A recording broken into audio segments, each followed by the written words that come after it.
После выступления главы Коми депутаты Госсовета перешли к рассмотрению вопросов, стоящих на повестке второго заседания 5-й сессии. Их было не так много, но сферы они затрагивают самые разные, от экологии до пенсий. Подробнее о результатах расскажет Евгений Стокас. Сегодняшняя сессия Госсовета Коми, можно сказать, разгрузочная. Слишком уж много вопросов планируется на апрель, так что часть повестки депутаты рассматривают сейчас. Назначение мировых судей в Эжву, Усть-Цильму и Наяригу, освобождение от депутатского статуса Евгения Бейкова. Большинство вопросов скорее технические. За закрытыми от СМИ дверями право голоса на 2 заседания лишили депутата от КПРФ Виктора Воробьева. Горячая дискуссия разгорелась вокруг поправок в положение о статусе депутата. Суть в том, что у народных избранников, которые работают на профессиональной основе, это председатель, его замы, главы фракций и руководители комитетов, появляется конкретное место работы, то есть Сыктывкар. И чтобы его покинуть, даже для депутатской деятельности придется оформлять командировки. Те, кто привык ездить по районам, возмутились. Инициаторы закона же заверили, что все это делается для самих депутатов. Хочу к тем депутатам, которые сейчас выступали и задавали вопросы, сказать только одно. Я, например, и многие депутаты рассматривают этот закон как защиту депутата, который может попасть в любую ситуацию, когда он находится за пределами того места, где определено его основное рабочее место.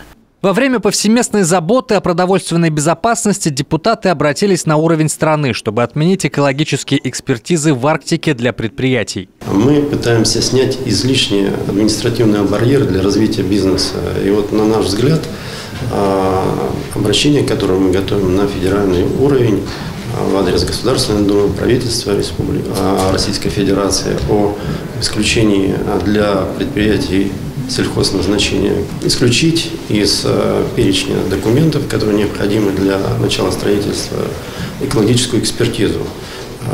Считаем, что в этом смысле, это ускорит любой принятие решения по любому проекту. Это должно и снизить издержки бизнеса, и ускорить доведение проектов до реализации. Мера не касается всех объектов. Экологическая экспертиза отменится только для объектов низкого класса экологической опасности. Сегодня предлагается Минсельхозом 2 коровника в Усть-Цильмском районе на 150 и на 350 голов и 2 в Усинском районе на 200 голов каждый. Это объекты, которые точно имеют свое нормирование, и ущерб от которой, возможный ущерб, заранее просчитан. Там всегда скот был, потом мы его лишились. И сегодня наша попытка восстановить поголовье нами же обставляется дополнительными препятствиями. Еще одно обращение к Федерации касается давней несправедливости и недоработки. Дело в том, что право на досрочную пенсию для женщин, родивших 2 и более детей, имеют те мамы, кто проработал 12 лет в районах Крайнего Севера или 17 в приравненных к ним местностях. Но стоит переехать из одной территории в другую, и начинаются проблемы.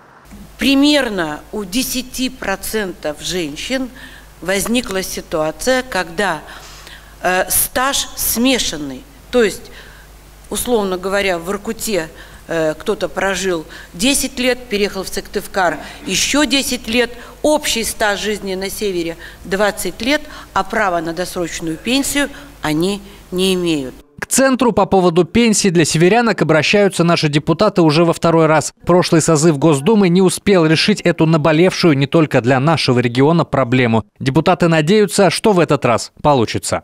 Евгений Стокас, Олег Костромин, Дмитрий Булаев, Юрган.